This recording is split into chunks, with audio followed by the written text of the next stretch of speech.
Hi everyone. Today I'm going to do another complete quantum reversal of a video of Maylor's called Message to Visionaries. This one sent me for a loop because it was so much different than the previous quantum reversal, which I did in short phrase sections. It's another one where I originally tried to do a full quantum reversal, which means just transcribing the entire video in forward mode, then copying it and doing the complete uninterrupted reverse translation. However, the first time I did it, I could not get any results. Then when I tried it again this time, it became much clearer to me. So it began to make me wonder what is happening and if there is some kind of explanation for it. I realized that by cutting it into shorter phrases, it would cause the translation to take different paths, but even the paths in the forward mode were changing so much, I had to check it out on YouTube and see if there is an explanation that might help. Here is a clip from a video made by PBS Digital Studio that talks a little bit about quantum waves. Let's start with a rubber ducky. It bobs up and down in a pool, causing periodic ripples to spread out. Some distance away, those waves encounter a barrier with two gaps cut in it. Most of the wave is blocked, but ripples pass through the gaps. When the new ripples start to overlap each other, they produce this really cool pattern. It's called an interference pattern. It's due to the fact that in some places, the peak of the ripple from one gap stacks on top of the peak from the other gap, making a more extreme peak. You also get more extreme dips when two troughs overlap. We call this constructive interference. But when the peak from one wave encounters the trough from another, they cancel out, leaving nothing. Destructive interference. So we have these alternating tracks of wavy and flat water. Any type of wave should make an interference pattern like this. For example, water waves and sound waves, but also light waves. So in the forward part of this translation, Maylor talks about the change as if he knows it's going to happen and says, "Ready, Ryan? We'll have some changes. For people know in the quantum, a certain percent is scrambled up. They'll input and have to table it with changes of my stream of words." Camera like that so close.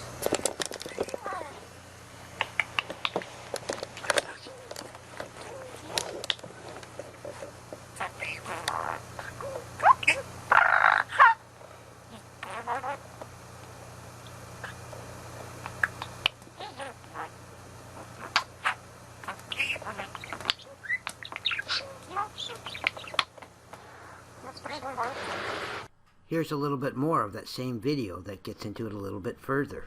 Particle-like at either end, but wave-like in between. That wave holds the information about all the possible final positions of the particle, but also about its possible positions at every stage in the journey.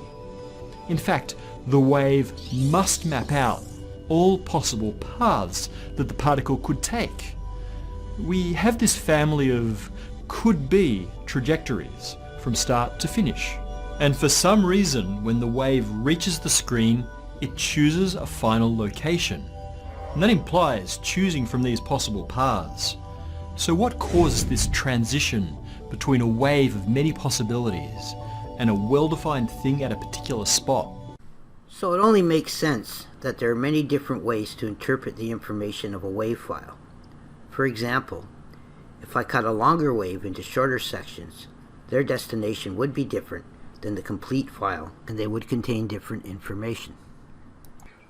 In part 2, Maylor talks a little bit about our daughter Kayla, and how we would not lecture her on something that she can't formulate.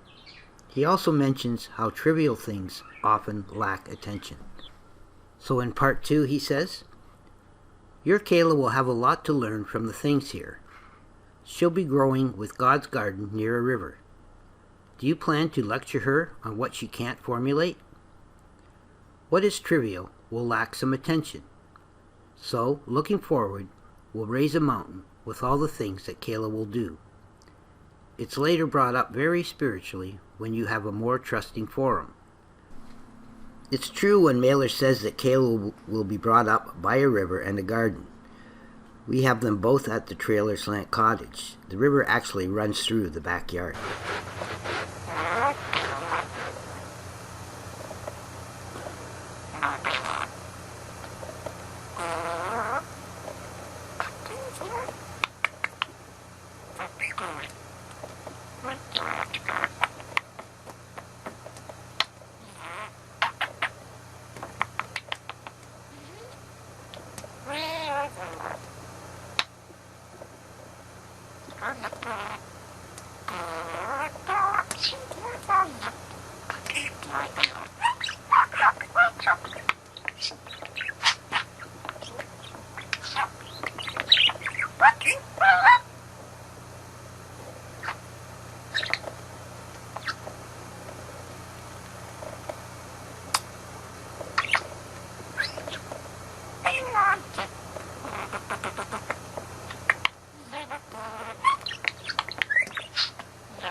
So it was kind of odd that Maylor began talking about Kayla, which seemed to come out of nowhere.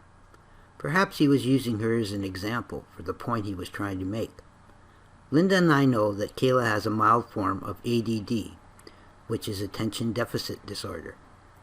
As a result, she often refuses to pay attention to things that are trivial to her, but when she wants to, she can spend hours concentrating on things that she really likes, especially when she has a goal in mind. Here's a clip that talks about that. I've seen thousands of patients with ADD, little kids, teenagers, and adults. And what I can tell you is that every one of them has a few things they can pay attention to very, very well. It might be playing a sport. It might be playing video games. It might be making art. It might be doing Lego constructions when they're little, and then when they're older, taking car engines apart and putting them back together, designing computer networks.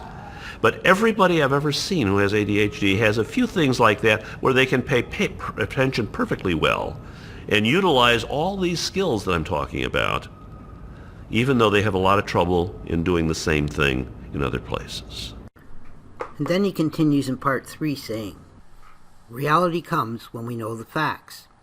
It won't shut the door on what will be accepted seriously. One day the world is led to the light because your report favors more progress for things they are hearing. It might distort the facts if they will not hear something they're looking for. If the passion they have will not show they do not feel compassion, then they lack some event that is very real.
In part 4, Maylor says,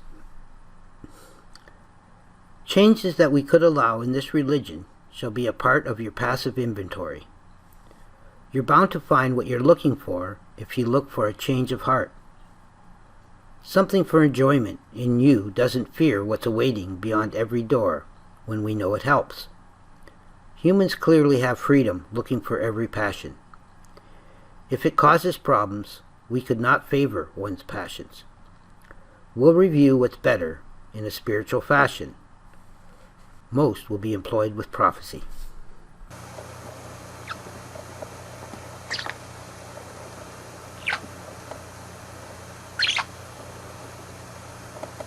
Are you finished?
When you're done, just say I'm finished.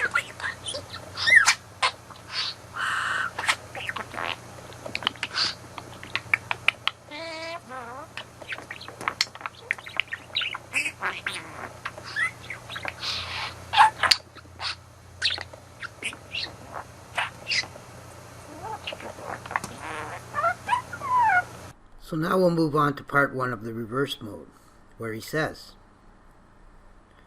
where actually I start off by saying, there might be a problem if you challenge who, and then Maylor says, is really not ready. We've got to show respectful and spiritual choices for them. We need you to be understanding and open every time that fear is appearing. And then I say, being nice is not enough. Then Maylor says, some progress you have made has begun to happen real quick if you realize your options. If they're serious and try, they will believe in their heart it's right. Why don't you come closer to the camera and talk in the camera?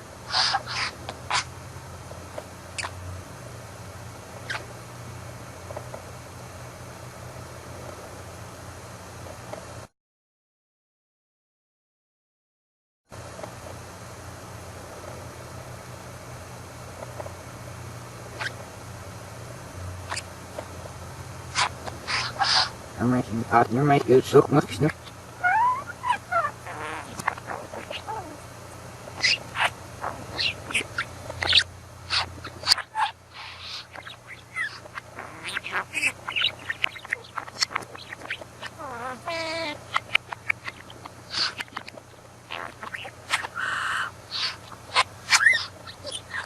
If not, it's not you.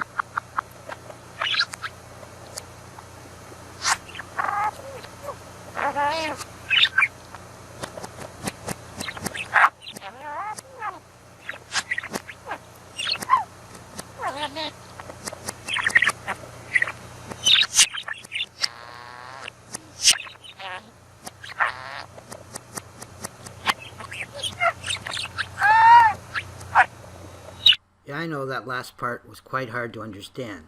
But personally, I choose to believe most of what I've translated there, although there is some interference.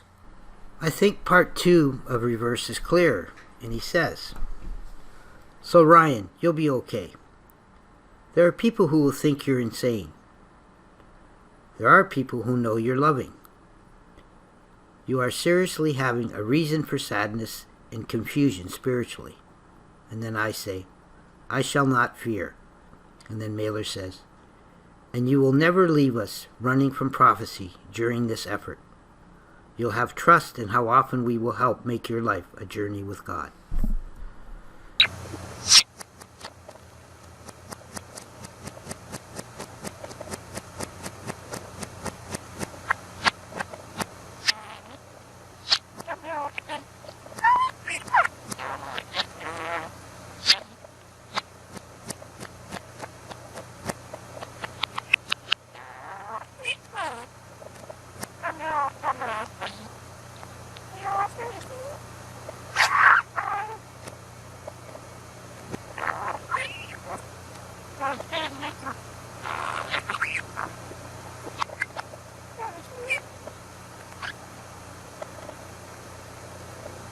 Jennifer.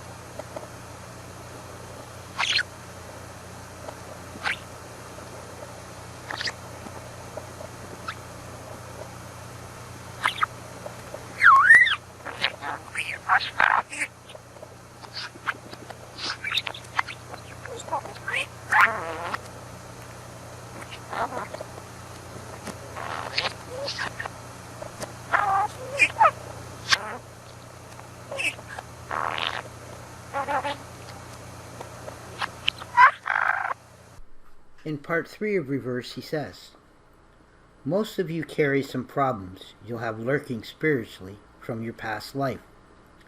You'll be able to fix it in heaven. If you elect to carry problems, we will know you are not properly acclimated with a spiritual inventory. If you are suffering and you're spiritually confused, you will give in and try to get some help. Just knowing there is evil threatening your progress can give your soul peace. And nothing is trickery if you really believe you have enough time to absolve your spiritual sanity.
Yes, I know there's a lot there to think about, especially on my part, so I'll leave it at that and move on to the final part 4 of Reverse Mode, where he says, we know Ryan will try to let go and have further results despite his challenges from evil that's lurking.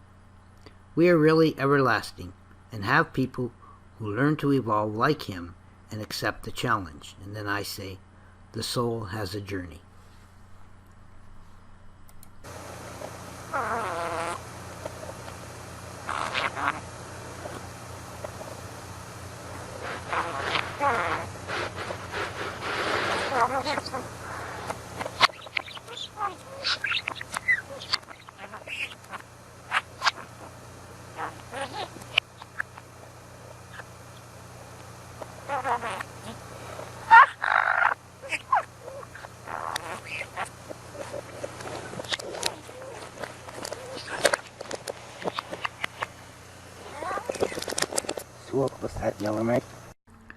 This completes this presentation. Thanks for listening. If you'd like to join us, you can come to theangelscrolls.com and click onto the forum link at the top, where we will be adding the newest presentations. Bye for now.